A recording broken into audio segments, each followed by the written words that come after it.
सुस्वागतम. देवी महिला मंडळ अखिल सिगवणवाडी खामसेत आयोजित सविनय सादर करीत आहोत सामाजिक कौटुंबिक हृदयस्पर्शी 2 अंकी नाटक चौथरा. लेखक दिग्दर्शक श्री यशवंत मांडके. पार्श्वसंगीत सचिन तेरवकर.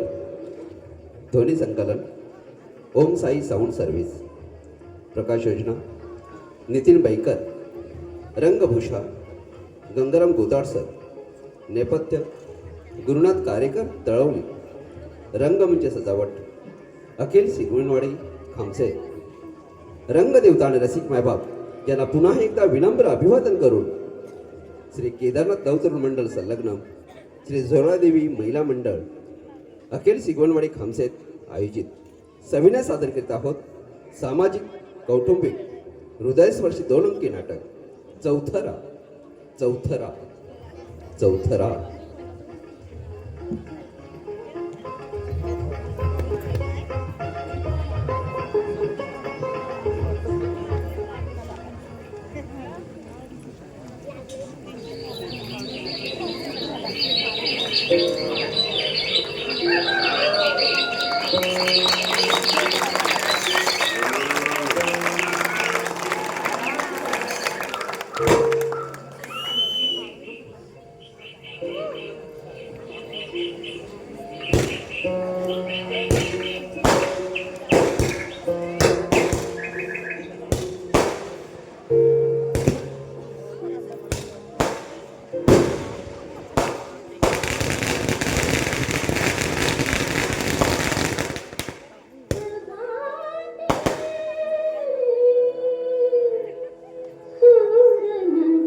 बाबा थांबा, पान सुपारी नका खाऊ, मी पटकन चहा आणते. आणि बाबा काय हे, किती वेळा सांगितलं तुम्हाला, पान सुपारी दिवसातून फक्त 2 वेळा, एक दुपारी जेवल्यानंतर आणि रात्रीच्या जेवणानंतर. अगं खात नाही, सुपारी कातरून डबी भरून ठेवतोय.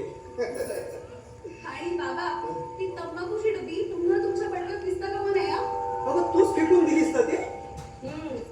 परत नवीन तयार केली असाल तर तरी म्हटलं तुझा आवाज अजून कसा आला नाही. घ्या, चहा घ्या. आई तुम्ही काय चहा म्हटलात? अहो मी चहा आणायला येतच होते आज. असू दे ग, तू तरी किती करशील?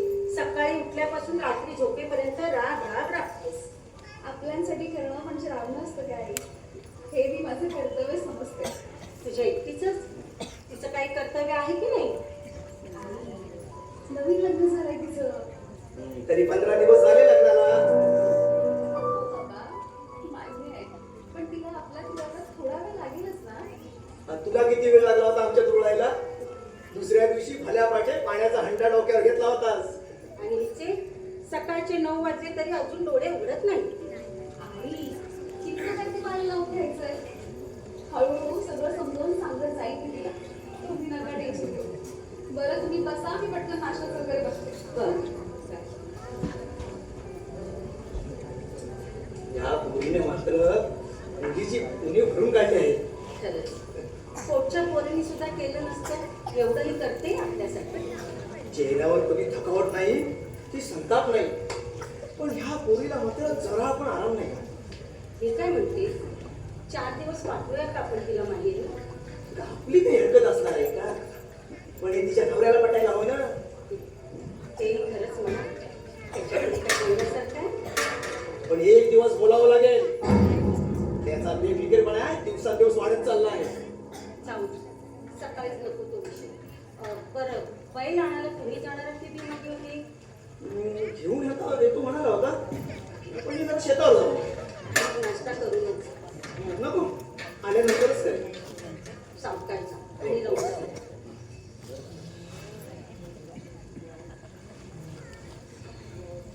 आई उठलास का? बरं, चहा तयार आहे, तूही घे आणि तुझ्या बायकोलाही नेऊन दे. बस इथे. आतमध्ये कामं बरीच पडली, तेवढीच तिला मदत होईल.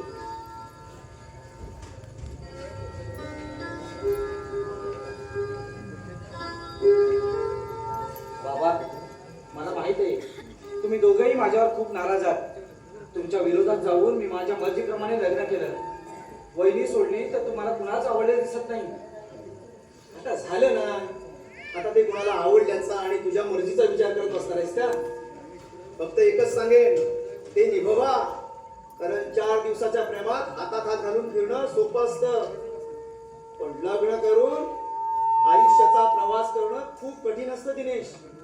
पण त्या प्रवासामध्ये आई वडिलांचे आशीर्वाद पण लाख मोलाचे असतात ना बाबा. आई बाबा कुठे जात आहेत? ते तर सदैव मुलांच्या बरोबर असतात. त्यांच्या आयुष्याच्या पाऊलवाटेवर नंदादीपाप्रमाणे ठेवत असतात. पण मार्गक्रमण मात्र त्यांनाच करायचं असतं. बाबा, यापुढे तुम्हाला कोणताच त्रास होणार नाही याची मी नक्की काळजी घेईन. शक्तीवर सुद्धा असं सांगता येत नसतं दिनेश. कधी कधी आपण मुद्दामून कोणाला त्रास देत नसतो, पण त्या त्रासाचं कारण मात्र आपण बनू शकतो. जाऊ दे, सकाळी आपण या गोष्टीवर कशा चर्चा करतोय. जा, तू चहा नाश्ता करून घे. मी जरा शेतावर जाऊन येतो. बाबा, मी येऊ का काही शेतावर मदत करायला? नाही, असं काही मोठं काम नाही. आलो की. ठीक आहे.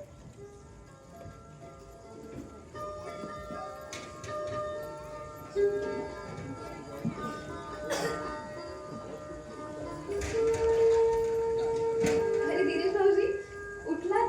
हो, केव्हाच. बरं चला लवकर फ्रेश व्हा, मी आंघोळीसाठी पाणी काढते. वहिनी, काय झालं भाऊजी? काही नाही.